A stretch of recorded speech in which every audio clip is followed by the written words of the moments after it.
Norfolk Southern has faced a challenging few months after train derailments in East Palestine, Ohio, released millions of gallons of hazardous materials, leading to a rail safety bill from the Senate and $387 million in costs for Norfolk Southern. Alan Shaw, Norfolk Southern CEO, joins me now. Alan, good to see you. I know this was a long time in the making. Appreciate you joining us. Yeah, I appreciate the opportunity. We were scheduled to get together in February. I really wanted to be here, but I needed to be in East Palestine. Yeah, so thanks for your flexibility. Of course, we appreciate that. So I think a lot of questions from investors regarding where the state of the company is. But first and foremost, why are these derailments happening? Another one this week. Why are investors seeing this? I think it's important to note that rail is the safest, most sustainable, and most efficient form of transporting goods across land. We can do better. Right. And last year at Norfolk Southern, our number of derailments was the lowest in 2 decades. We can do better. We're looking at this stuff. We're working very closely with the NTSB, and you've seen me on the Hill advocating with Democrats and Republicans for additional safety measures. And you look at just the East Palestine derailment, it's going to require an industry response. And here's why. The NS crew is doing exactly what they were supposed to do. There were no track defects. The wayside detectors were working, and the NTSB is looking at a rail car that no railroad owns and touched 3 railroads before it got to Norfolk Southern. So it's going to require an industry-wide response. I understand my role there, and I'm embracing that role and taking an industry-leading position in advancing safety in rail. So is it an equipment thing? Is it the trains you are running? Is it a process thing? Why does this continue to happen? What we saw in East Palestine is the NTSB is looking at a catastrophic failure in a wheel bearing on a car that is owned by one of our customers.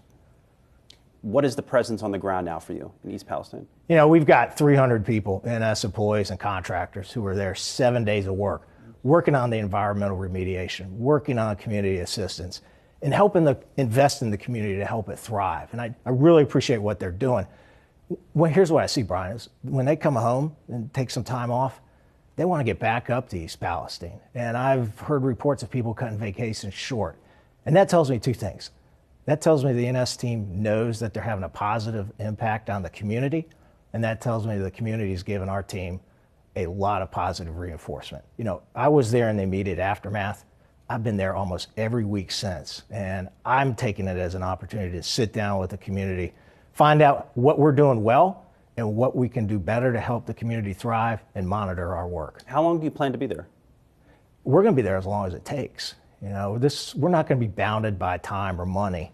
Each and every day, we're going to do the next right thing, and I'm going to see this thing through, no matter how long it takes or no matter what happens. I think one of the questions is, and it's not just a Norfolk Southern thing, it is the railroad industry that's moved to precision railroading, and that is something that I came in contact with by Hunter Harrison, legendary railroad figure. Now, this is something you guys have adopted. Are you committed to staying that route, given the concerns about longer trains and speeds? Brian, I became CEO about a year ago. And in my first year as CEO of Norfolk Southern, I was really proud to announce a new strategy and chart a new course within the industry. There are some components of PSR that we're going to continue to endorse, and that's developing our people, working safely, investing in our assets. We are now focused on long-term growth. And we have got a vision for doing the right things over the long term for our customers, our employees, the communities we serve, and our shareholders. Since I became CEO about a year ago, we've been on a hiring spree, which is different from what you've seen in the past in the rail industry. And right now, the number of employees at Norfolk Southern is 1,500 higher than it was a year ago. And our pipeline of conductor trainees is amongst the highest on record. And I can do that because of the confidence I've got in the strength of our powerful franchise, the customers we serve, and the markets we serve. We're focused on long-term growth. Is PSR still viable for the industry? Norfolk Southern has a different strategy. We charted a new course, and we're going to deliver on it. And it was working. Our customers saw it. You look at our service levels in December and in January, they were at the highest they've been in a couple of years, and our volumes were outperforming normal seasonality. So it's a hybrid system? Yes. Yeah. So what does that mean? Do you run shorter trains than competitors? How does it work? We invest in resiliency. right? We take a long-term view of things. And there are a lot of secular trends that were accelerated by the pandemic that really support growth on Norfolk Southern. We see a lot of onshoring. We see forward positioning of inventory next to the ultimate consumer, right? We see more manufacturing in the United States. And when you look at our franchise, and this is why I'm so confident in what we're doing, we serve 60% of the consumption in the United States. We serve more than half the manufacturing. We serve more than half of all U.S. vehicle production. Every day we ship 8,000 vehicles. And we serve more than half of the energy consumption in the United States. So that gives us the confidence to invest in the long term. And we've got, as you know, because you covered the space, the most powerful intermodal franchise in the East that serves the U.S. customer. So we've got a powerful franchise that faces the fastest growing segments of the U.S. economy.